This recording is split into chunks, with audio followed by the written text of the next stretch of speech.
আজকে ব্লগে আমি তোমাদের সাথে শেয়ার করব কাল মাদার্স ডেটা আমি কিভাবে কাটালাম। তোমরা সবাই দেখেছো কাল সকালে টাপ্পু আমাদের সবার জন্য ব্রেকফাস্ট তৈরি করেছে, তাই সকালে কিচেনে যেতেই হয়নি। এরপর আমি তাড়াতাড়ি স্নান টান করে এই সালোয়ার স্যুটটি পরে রেডি হয়ে গেলাম, কারণ লাঞ্চে আমাদের জয়ের বাড়িতে ইনভিটেশন ছিল।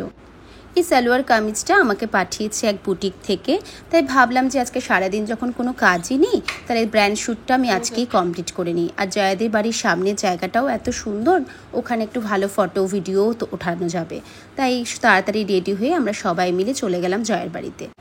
এই সালোয়ার স্যুটটি ফার্স্ট কালকেই পরলাম, এতটা পরে আরাম পেয়েছি না কি বলবো।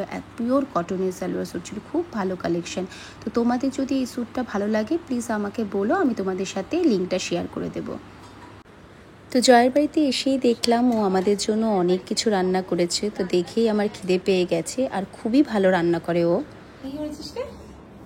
কচু চিংড়ি, পাবদা, ভাত। এটা কি? এটা টক। এটা পাবদা মাছের ঝাল। এটা ঢেঁকির শাক। এটা ঢেঁকির শাক ভালোবাসি, ভীষণ ভালোবাসি। আর এটা কি দেখি?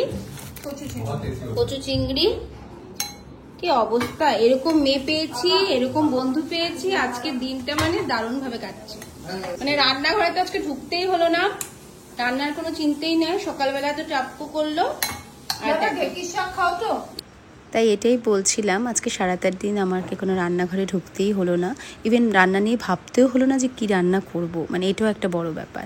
তো যাই হোক, সকাল দুপুরটা তো এভাবেই কেটে গেল। তো রাতে এদিকে টাপ্পু বলছিল টাপ্পুই নাকি রাতে রান্না করবে, কিন্তু আমি বললাম যে না বাবা, তোমাদের কিচ্ছু করতে হবে না, রাতে অর্ডার দিয়ে না হয় খেয়ে নেব। কিন্তু সেটাও করতে হলো না, কারণ জয়ার বাড়িতে এত খেয়েছি যে এতটাই পেটটা ভরা ছিল যে রাতে আমি আর কিছুই খাইনি। ওখান থেকে এসে শুধু জল আর একটুখানি কেক খেয়েই শুয়ে পড়েছি।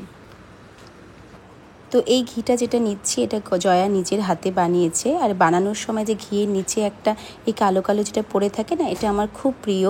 তো আগে যখন জয়া নিচে ঘি বানাতো তখন আমাকে দিয়ে দিত, বাট এখন তো আর এটা হয়ে ওঠে না, কেন ও আমার থেকে অনেক দূরে চলে গেছে। তাই এখন ও ডেকে ডেকে আমাকে খাওয়ায়। তো আমার এটা থাকলে না আমার আর কিছুই লাগে না, মনে হয় এটা দিয়ে পুরো ভাতটা খেয়ে নিতে পারবো। এটাকে কি বলে তোমরা জানিও? আমি তো চাখি বলি এটাকে, বাট আমি জানি না সবাই এটাকে কি বলে। এরপর খাওয়া দাওয়া কমপ্লিট করে আমরা সবাই মিলে বেরিয়ে পড়েছিলাম টি এস্টেটে। ওখানে কিছুক্ষণ ঘুরে আমরা বাড়িতে চলে এসেছি। বাড়িতে আসার পর দেখি যায় আমার জন্য একটা কেক অর্ডার দিয়েছে। তো আমরা 3 জন মিলে এই কেক কাটলাম, খুব সুন্দর করে সময়টা কাটলো। টি এস্টেটে ঘুরতে যাওয়ার সময় ওখানকার লোকাল শপ থেকে আমি একটা ট্রে কিনলাম, বেতের ট্রে, আর তার সাথে একটা টেবিল ক্লথ কিনলাম, যেটা তোমরা দেখতে পাচ্ছ। আর টাপ্পুর জন্য আমি কিনেছিলাম ইউকেলেলি, যেটা দেখছো বাজাচ্ছে। রিটার্ন গিফট হিসাবে ওকে আজকে আমি এটাই দিলাম, ও ভীষণ খুশি হয়েছে।